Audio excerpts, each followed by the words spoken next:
A royal bride barely 17 is led into her bedchamber. Behind her, the heavy door doesn't close. It stays wide open. Dozens of nobles, bishops, even servants crowd into the room. They're not there to celebrate. They're there to watch, because tonight, her wedding night is not private. It's a public ritual, and it's perfectly legal now. Ask yourself, what if your first night with your partner wasn't just sacred but staged? What if your privacy could determine the future of an empire? And what if the law demanded witnesses to prove it? In this video, we're uncovering one of the most shocking, uncomfortable, and rarely spoken rituals in royal history. A practice so strict it could make or break a marriage, cancel a royal alliance, or even get someone executed. Well, take you deep inside the chambers of European monarchs, where royal bedding ceremonies weren't rumors. They were the law. And where one young princess found herself at the center of a scandal so dark it shook the palace for years. Stay with us till the end as we reveal not just what happened, but why it was allowed, and how a single wedding night could decide the fate of a kingdom. Welcome to History Screen, where we uncover the untold, the forgotten, and the unbelievable chapters of our past. If you enjoy true tales with a twist, don't forget to subscribe and hit the bell icon so you never miss what history tried to hide. Today, we think of weddings as private, intimate moments, but in medieval Europe, especially for royals, privacy didn't exist. Once the celebration ended, another ceremony began. It was called the bedding ceremony. This wasn't just tradition. It was law, status, and surveillance, all rolled into one strange ritual. And yes, it was as uncomfortable as it sounds. Countries like England, Germany, Scotland, and Scandinavia, the bride and groom weren't just sent off to be alone. They were escorted by an entire crowd into their bedroom. Nobles, servants, religious figures, all gathered around the bed. Some held candles, some carried religious texts, and others simply watched. The ceremony was public for one reason: to confirm the marriage was consummated. In the eyes of the church and state, a marriage wasn't truly legal unless it was physically completed. If there was no proof of intimacy, the union could be annulled, no matter how grand the wedding had been. For ordinary people, this was strange enough. But for royalty, the rules were even stricter, because for kings and queens, a marriage wasn't just love. It was politics. It tied empires together. It promised heirs. It sealed alliances. And without consummation, all of that could fall apart. That's why in some royal households, witnesses stayed in the room, not just to walk the couple to bed, but to stay and listen, to confirm, sometimes in writing, that the union was complete. In some cases, even servants would report to the king if anything seemed off. But the German courts took this even further.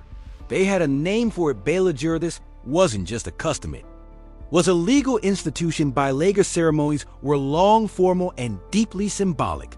Couple was led into a chamber specially prepared for the night. The bed was displayed in full view, decorated with fine linens and family symbols. A priest or bishop gave a blessing. Sometimes they read passages aloud, reminding the couple of their sacred duty. In many Beileger traditions, the bride and groom had to sit on the bed together, while gifts were presented by noble guests. Then they would drink wine from a shared cup, often under the watchful eye of witnesses. And when it was time to lie down, the guests didn't always leave. Some stayed to watch the curtains close. Some remained in the next room, and a few even stayed within earshot just to be certain that everything went according to plan. The goal wasn't romance. It was confirmation, evidence that the marriage was real and binding. This ritual had deep consequences. In royal courts, a marriage without bedding could be challenged. A queen could be dismissed. A king could be accused of weakness.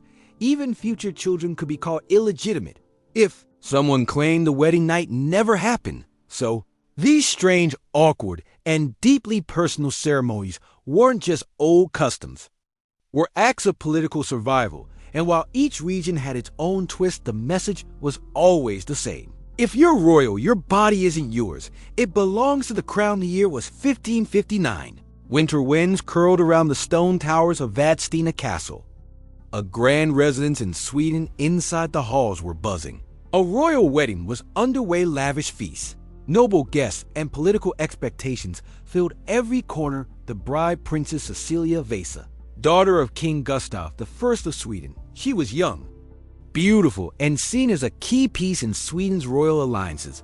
But this story isn't about her marriage. It's about what happened that night, and the man who was not her husband. As candles flickered in the cold stone corridors, someone moved silently across the outer wall of the castle. Not a servant, not a soldier. His name was Johann II of Ostfriesland, a nobleman and the brother-in-law of Cecilia's older sister, and he was climbing up a rope ladder. Historians still debate his motives. Some say it was love, others believe it was ambition. But what we do know is this: Johann found his way into Princess Cecilia's private chamber well past midnight. He wasn't dressed for polite company. Whether she expected him or not, the story took a turn when guards alerted by whispers or footsteps burst into the room, and they didn't find a newlywed couple. They found a royal scandal. Johann was caught partially undressed in the bedchamber of a princess whose honor was tied directly to Sweden's political reputation. In 16th century Europe, especially among royals, such a discovery wasn't just embarrassing. It was dangerous. The scandal rocked the court. What was supposed to be a joyous wedding turned into what historians now call the Vadstena Rumble. King Gustav was furious, and furious kings rarely show mercy. Johann was immediately arrested. Some accounts say he was interrogated and imprisoned. But darker rumors whispered in palace quarters claimed something far worse, that he was forcibly castrated, punished not just for entering a room, but for daring to touch the crown's dignity. And what of Princess Cecilia? Her reputation took a hard hit. While no one knows if the two were truly in love or merely caught in a reckless moment, the damage was done. Her name would forever be tied to one of the most humiliating royal incidents in Sweden's history. Cecilia was later married off to a German margrave, perhaps a move to restore her standing, or simply move her out of the spotlight. What makes this tale even more haunting is that everything Johann did, sneaking in, climbing up, entering her room, was not against moral norms, but against royal law, royal oil. Weddings, especially those involving princesses, were not just about love. They were contracts. They were politics. And the wedding night wasn't a private affair. It was expected to follow certain rules with witnesses and rituals that confirmed everything was legitimate. So when Johann stepped into that chamber, he didn't just cross a line of romance. He violated a sacred system of royal control. The Vadstena Rumble remains one of the few recorded cases where a royal wedding night became a political scandal, a personal tragedy, and a national embarrassment all in one. There's a legend you may have heard that in the Middle Ages, a powerful lord could take a peasant's bride to bed on her wedding night before her husband. It's called droit du seigneur, or just prime noctis. The rite of the first night, it sounds outrageous, cruel, barbaric, and yet the story has survived for centuries. But here is the twist: there's almost no solid evidence it ever really existed. Have searched royal records, legal codes, and court archives. What they found was silence. Not proof, not laws, just rumors. Plays and propaganda writers like Voltaire and Shakespeare helped spread the tale. Even Hollywood kept it alive. But most experts today believe just prime noctis was likely a myth, or a distorted version of something else, the bedding ceremony. Now, that was real, unlike the imagined abuses of local lords. Bedding ceremonies were public, official, and deeply tied to royal law. These weren't hidden acts of power. They were visible displays of legitimacy. In royal courts after the wedding, the bride and groom were escorted to bed, often with music, candles, prayers, and witnesses. Noblemen and clergymen alike would stand by as the couple was placed beneath the covers. Sometimes the curtains were drawn, other times they weren't. This wasn't about cruelty.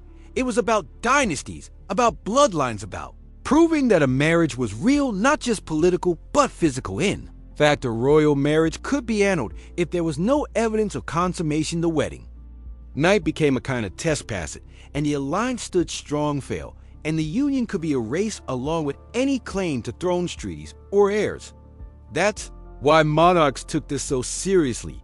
It wasn't just tradition, it was legal armor. Kings and queens couldn't afford scandal, so they turned intimacy into ceremony. Sometimes the pressure was unbearable. Young royals barely out of childhood were expected to perform while their futures hung in the balance, and if they couldn't, whispers began accusations even. Exile, while just prime noctis may have been fantasy, the beds of ceremony were all too real, and far more terrifying than the legend they're often confused with not. Every royal wedding night ended in silence and shame behind closed doors. Some led to something far worse: war, collapse, or political ruin, because in royal history a failed wedding night didn't just disappoint. It could shake entire empires. Take the marriage of Catherine II of Russia, better known as Catherine the Great, and her husband. Peter II. She was intelligent, curious, and hungry for power. He was immature, obsessed with toy soldiers, and reportedly avoided her in the bedroom there. Marriage went unconsummated for years. Catherine later claimed Peter was incapable as a husband, but for a royal wife, this wasn't just embarrassing. It was dangerous. Without an heir, her position was shaky. So Catherine did what many royal women quietly did. She found comfort elsewhere. Eventually, she took control of the throne herself in a coup, and Peter didn't survive. Their wedding night was only the beginning of a doomed marriage that turned into a revolution in France. Another royal couple's wedding didn't just go wrong, it unleashed a massacre. King Henry of Navarre was a Protestant. His bride, Margaret of Valois, was Catholic. Their 1572 marriage was meant to bring peace between two warring religious groups. But just days after the wedding, chaos erupted. Streets of Paris turned red during the St. Bartholomew's Day massacre. Thousands of Protestants were killed. Henry survived only by pretending to convert to Catholicism. The wedding was supposed to unite France. Instead, it became one of the bloodiest events in its history. And yes, his wedding night became a political trap more than a personal celebration. Then there's Emperor Pui of China, the last emperor of the Qing dynasty, married Gabalo Wangrong in 1922 at the age of just 16. The wedding was grand, ceremonial, and watched closely by tradition-bound officials. But when it came time for the private night, Pui simply left. He abandoned the room before anything could happen. In his own memoirs, he admitted he had no interest in marriage or intimacy. His wedding night became a symbol not of love, but of how deeply detached he was from the role expected of him. That failure wasn't just personal, it mirrored the crumbling authority of the Chinese monarchy itself, which would fall shortly after. Each of these stories shows the same pressure to royal families.